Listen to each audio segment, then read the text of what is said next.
2016 Mini Cooper Clubman 1.5T Manual. Nearly every Mini we test these days gives us sticker shock. We've seen a base model Cooper hardtop that broke the $30,000 mark and a ridiculously pricey John Cooper Works Countryman that rang in at an unbelievable $46,045. But the window sticker for the Mini Clubman reviewed here was shocking for a different reason. At $26,500, it was cheaper than any Mini we've tested since 2011, and it was a whopping $13,000 less than a loaded Clubman S we tested earlier this year. To get a Clubman for such a low price requires steering clear of all sorts of options. Our car was equipped with only 3 extras: satellite radio, $300, heated front seats, $500, and 17-inch black painted wheels, $750. The extra bits of visual flair that so many Mini owners love, such as Union Jack flags on the roof and racing stripes on the hood, are absent here, as are traditional big-ticket features such as leather seats, a panoramic sunroof, and navigation. Some unexpectedly upscale features do come standard, including rain-sensing windshield wipers, dual-zone automatic climate control, and push-button start. But we're more frustrated by the amenities that Mini charges extra for, such as a backup camera, $500 plus a required addition of parking sensors for $500, proximity key access, $500, power front seats, $1,250, and those not available for any cost, including blind spot warning and remote start. Price perspective. Even so, it's a lot easier to see the appeal of the Clubman's overall package when viewing it through a $26,000 lens and not a $40,000 one. Its larger, well-proportioned body presents a pleasing shape that looks long, wide, and wagon-like. And the new 4-door arrangement, 6 if you count the split-opening cargo doors, as Mini does, and longer wheelbase create a more spacious backseat that's even roomy enough for adults. The useful cargo area also offers 18 cubic feet of space with the rear seats up and a relatively expansive 49 cubic feet with them folded. Skipping the more expensive Clubman S model's turbo 4-cylinder and settling for the base car's spunky, 134 horsepower 1.5-liter turbocharged 3-cylinder isn't much of a loss, however. At 168 inches, this is the longest Mini ever, but the little 3-banger and its bodacious 162 pounds-to-foot of peak torque move the Clubman's 3,105 pounds with enough verve. That swell of torque comes on strong low in the rev range but tapers off noticeably above 5,000 revolutions per minute.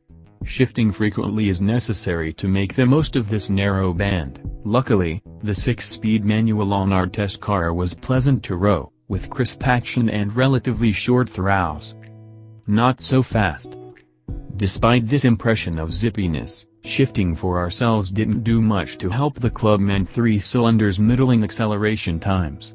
This car delivered the same 8.0-second 0 to 60 mph run as its automatic transmission sibling, with the quarter-mile coming in 16.4 seconds at 85 mph. A manual transmission Volkswagen Golf 1.8T betters both of those figures, at 6.8 seconds to 60 mph and 15.4 seconds and 92 mph in the quarter-mile.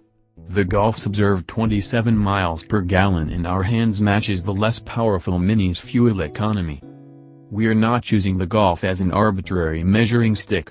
The new Clubman is sized almost identically to that iconic 10 best cars winning German hatch, and, at least in this low-spec model, the Mini is priced in the same range as the Golf. But for all the overlap on paper, the character of the two cars couldn't be more different. The charming and cheeky Clubman offers a fun sort of foil for the slightly anodyne, no-nonsense nature of the Volkswagen. That pragmatic approach extends to packaging efficiency, at which the Golf excels. It has more backseat and cargo space than the Clubman. But those who appreciate a bit of individuality may be charmed by the Mini's details such as the center stack toggle switches and color-changing ring around the infotainment screen. Others may simply find them gimmicky. The dual cargo doors that take the place of a conventional hatch might also come across as silly to some, but at least they spring to action quickly and provide a wide aperture when fully opened. Each door also has its own diminutive windshield wiper. If that doesn't tickle your cute reflex, you're not mini material. Classic mini charm? The fun extends to the Clubman's handling, too, as quick steering and a firm suspension make for good body control and a tight, responsive feel through the corners. The 17-inch wheels and longer wheelbase help settle the jiggly ride and mitigate the harshness exhibited by some of the smaller minis with bigger wheels. The Golf is more composed and solid, but it has more body roll when cornering and isn't as eager to change direction. The Clubman doesn't measure up as well when it comes to more rational metrics such as outward visibility, ergonomics, and build quality.